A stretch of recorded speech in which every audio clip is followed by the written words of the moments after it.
मन के अंदर एकदम टूट सा जाता है, क्योंकि उसके मुंह में कोई बात नहीं आता था। बस इतना ही जान रहा था उसे पाको किधर रहती है, क्योंकि उसे पाको जानी पहचानी सी लगती थी। और तो भी परमैन उतना ध्यान नहीं देता था। इसी वजह से परमैन बात करने के बारे में बहुत ज़्यादा सोचता है, लेकिन बात कर नहीं पाता है।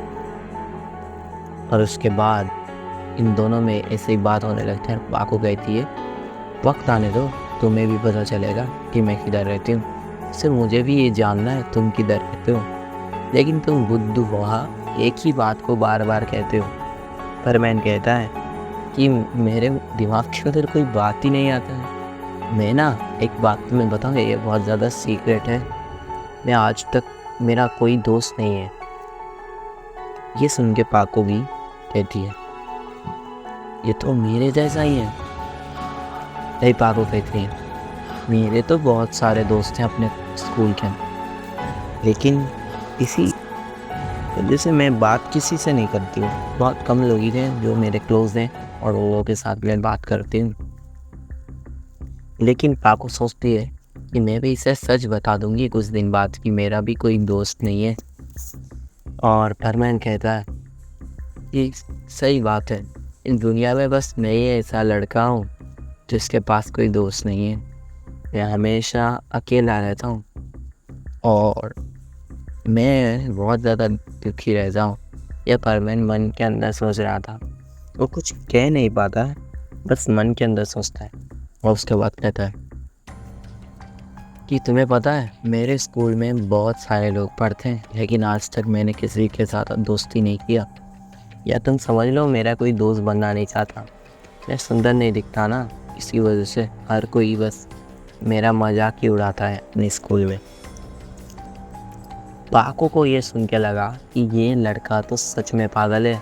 ये क्या सोचता है कि मेरे को कुछ पता नहीं चलता ये कैसा दिखता है, कैसा नहीं, इसके हाथ पैर इतने सुंदर होंगे तो इसका मुंह कैसा होगा, क्या इसका मुंह का जला हुआ होगा, इसी वजह से कोई फ्रेंड नहीं बनता इसका। क्या पता भाई, ये पाको मन के अंदर सोचती है। लेकिन वो लोग उड़ते हुए चले जाते हैं और तभी उन लोगों को एहसास होता है कि वह उड़ते उड़ते बहुत दूर आ चुके। और उन लोग देखते हैं कि वो लोग एक पहाड़ की तरफ इधर एक आग जलते हुए देखते हैं, जिधर आग जल रहा था। और उस आग के धुएं को देख के वो लोग उधर पहुँचते हैं। वो लोग उधर जाके देखते हैं कि उधर आग जलाया हुए हैं और कुछ कैंपर लोग, या समझ लो कुछ लोग उधर कैंपिंग कर रहे थे। और ये लोग बच्चे नहीं थे, एकदम मैच्योर टाइप लड़के थे जो समझ लो कॉलेज में पढ़ते हैं, ऐसे टाइप लड़के थे। ये लोग पेड़ के पीछे से उन लोगों को देख रहे थे और वो लोग उधर कूड़ा कचरा फैला रहे थे। इसी वजह से परमैन पाको को गुस्सा आ जाता है और उसके बाद वो दोनों सोचते हैं कि हम लोग इधर घोस्ट बन के इन लोगों को डराएंगे। लेकिन रुको, पहले पायन और बूबी को भी बुला लेते हैं। और उसके बाद वो लोग पायन और बूबी को भी इधर बुला लेते हैं। और इसके बाद वो लोग इधर इन लोगों को बता देते हैं कि पायल, ये लोग देख रहे हो, ये लोग इधर गंदगी फैला रहे हैं और इधर कोई जंगल में ऐसा ही करेंगे तो जंगली जानवर जो इधर आएंगे और उसके बाद उन लोगों के मुंह के अंदर कोई कवर फंस गया तो, या किसी ने कोई टीन का डब्बा खा लिया तो, ऐसा ये लोग बात कर रहे थे। इसी वजह से पायन को भी बहुत ज़्यादा गुस्सा आता है। और ये सभी लोग उड़ तो सकते थे, इसी वजह से इन लोगों ने बस एक वाइट कपड़ा ढूंढा इधर उधर से, और उसके बाद ये लोग उस वाइट कपड़े से अपने ऊपर डाल के इधर उधर उड़ने लगे और अपनी आवाज़ को थोड़ा क्रीपी करके उन लोगों को डराने लगे। क्या कर रहे हो तुम लोग इधर जंगल के अंदर? तुम्हें पता है कि मेरा जंगल अगर कोई गंदा करके जाता है तो हम उसे जिंदा नहीं छोड़ते। अगर तुमने अब इधर पूरा जंगल क्लीन नहीं किया तो मैं तुम लोगों को जान से मार दूंगा। ऐसा वो लोग कहते थे और इन लोगों को डरा रहे थे और ये लोग डर भी रहे थे। उसके बाद ये लोग जंगल के हर तरफ को क्लीन करने लगते हैं। और उसके बाद परमैन, पाको, पायन, बूबी एक पेड़ के पीछे से इन लोगों को देख रहे थे।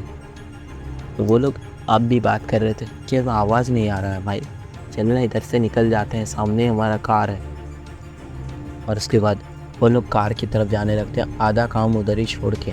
लेकिन तभी बूबी इस कार को अपने नाखूनों से पकड़ लेता है, मतलब अपने तेज़ हाथों से पकड़ लेता है। और पकड़ने के बाद वो लोग सोचते हैं कि कार स्टार्ट नहीं हो रहा है। इसी वजह से वो लोग वापस से उतर के अपना काम चालू कर देते हैं। और उसके बाद वो लोग फिर से डराना चालू कर देते हैं और कहते हैं, तुम्हारा कार चालू हमारी वजह से नहीं हो रहा है, हम लोगों ने तुम्हारा कार जब्त कर लिया है। जब तक पूरा जंगल क्लीन नहीं करोगे तब तक तुम लोगों को हम छोड़ेंगे नहीं। ऐसा परवेंस कह रहे थे। और इन लोगों का तो एकदम फट के हाथ में आ जाता है, एकदम रोंगटे खड़े हो जाते हैं। और उसके बाद ये लोग अपना काम शिद्दत से करके अपने बैग में सब कूड़ा कचरा डाल के वे इधर से लेके चले जाते हैं। और वो लोग अपने गाड़ी के ओर जाते हैं। और उसके बाद इन लोगों का इस बार गाड़ी स्टार्ट हो जाता है। और उसके बाद ये लोग इधर से चले जाते हैं।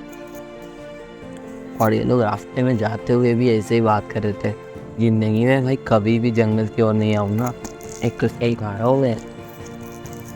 इसके बाद वो लोग उधर से चले जाते हैं। और जाने के बाद वो लोग बस अपने मन के अंदर यही बात को सोच रहे थे कि जिंदगी के अंदर कभी भी इधर नहीं आऊँगा।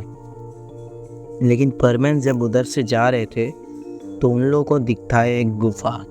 उस गुफे के अंदर से कुछ लाइट जैसा पदार्थ बाहर आ रहा था। और वो लोग उस लाइट के अंदर, उस गुफे के अंदर चले जाते हैं। और उसके बाद उस गुफे के अंदर जाने के बाद परवेंस को दिखता है कि उसके अंदर लाइट जैसे जलने वाले कुछ कीड़े मकोड़े घूम रहे थे। और वो कीड़े मकोड़े एक जगह पे बस उड़ रहे थे। और वो सीन बहुत ज़्यादा खूबसूरत था। और परवेंस को ये देख के बहुत ज़्यादा मज़ा आ रहा था। और वो सीन लोगों को देख के बस वो लोग अपने बचपन के अंदर चले जा चुके थे, जब वो लोग भी पहाड़ के ऊपर क्लैंपिंग करने आते थे अपने स्कूल की तरफ से।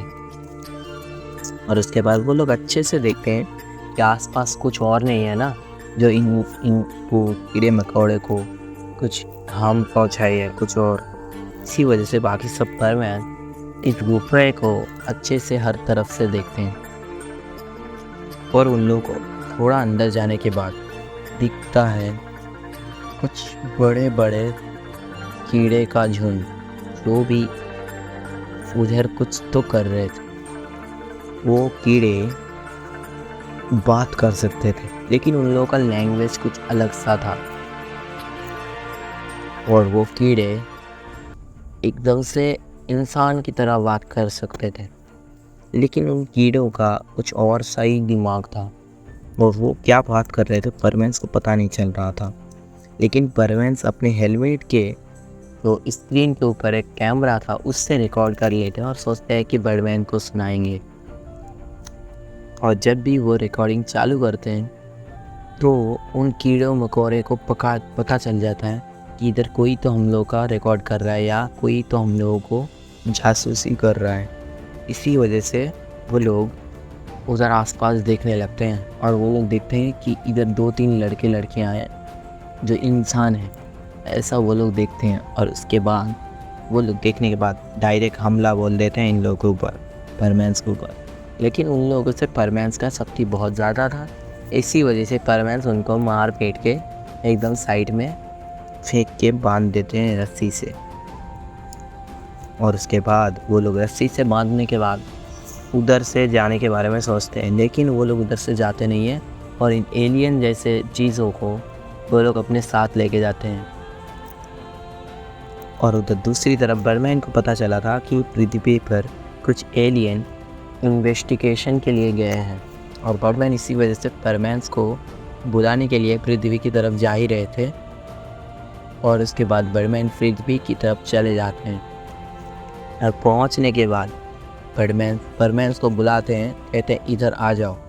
और सभी परमेंस एलियंस को लेके उधर ही पहुंचते हैं। और बर्डमैन कहते हैं कि हम लोग एक जंगल के अंदर गए थे तो हम लोगों को लाइट दिखा। और उसके बाद ये सब कुछ वो बर्डमैन को बता देते हैं। और बर्डमैन को सब पता चलने के बाद बर्डमैन कहते हैं कि मुझे भी खबर मिला था कि पृथ्वी पर कुछ एलियंस इन्वेस्टिगेशन के लिए आए हैं। हम लोगों ने बहुत अच्छा काम किया, लेकिन ये एलियंस ऐसे क्यों दिख रहे हैं, ये कीड़े की तरह क्यों दिखते हैं और इतने छोटे क्यों हैं। एकदम इंसान के सर की तरह छोटे छोटे वो लोग थे, बस समझ लो एक नारियल की तरह। और वो लोग इंसानों की तरह दिखते थे, इसी वजह से बर्डमैन इन लोगों को बर्ड प्लेनेट ले जाने के बारे में सोचते हैं और अपने स्पेसशिप में डाल लेते हैं। और बर्डमैन कहते हैं कि तुम लोगों ने जो चीज़ मुझे दिया था उसका जांच पड़ताल सब ख़त्म हो चुका है, उसके अंदर कोई चिप विप वगैरह वगैरह नहीं है, और साइंटिस्ट अच्छा है शायद, इसी वजह से उसने तुम्हारा हेल्प किया। तुम उन साइंटिस्ट को थैंक्स कहना, और कल आके मैं इन चीज़ों को तुम लोगों को देके वापस से जाऊँगा। ऐसा बर्डमैन कहने के बाद उधर से चले जाते हैं।